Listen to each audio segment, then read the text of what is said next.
Hello and welcome to this week's edition of the Rabbi's Ramblings. I hope you've had a good week. Well, it's Friday again, so we're here to talk about the weekly Parsha. This week we actually begin the third book, the third Chumash, the book of Leviticus, or the Chumash of Vayikra. In it we speak mostly about the different types of sacrifices that were brought on the altar in the tabernacle in the desert and ultimately in the temple in Jerusalem.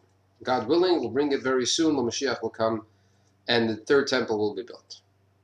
One of the sacrifices brought was by an individual who had committed a transgression. So in the verse says, Nefesh kisachta, a soul shall sin, and it goes on to describe the different sacrifices that can be brought depending on the transgression.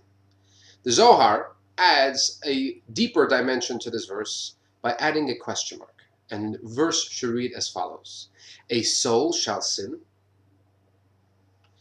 How is it possible that a human being which has a soul inside of them, a soul is a living, breathing piece of Hashem that has been invested inside of us, how can that go ahead and commit a transgression? How can it go against the will of Hashem?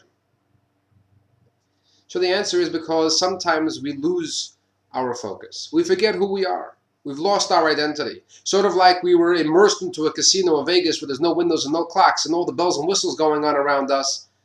We forget about who we are and what we're here to do. And then it can happen that on the way we can commit a transgression.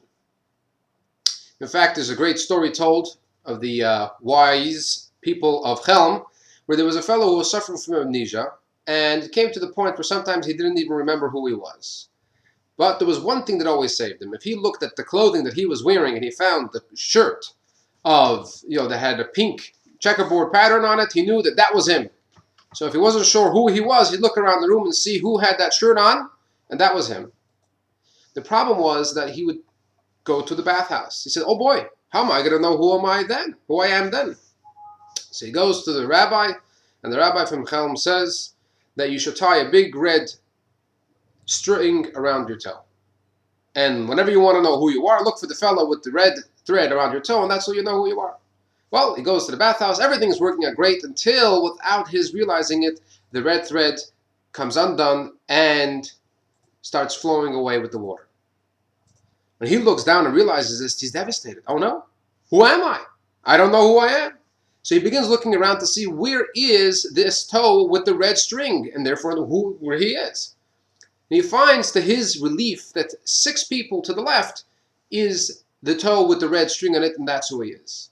So he goes over to the fellow and says, I know exactly who you are, but can you please tell me, who am I? So sometimes in life we may have that question of who am I? Why am I here?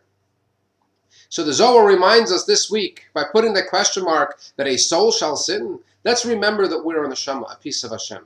We have a distinct purpose over here, and let's focus and try to do the best job that we can. Remember, you matter, so make a difference. Shabbat Shalom.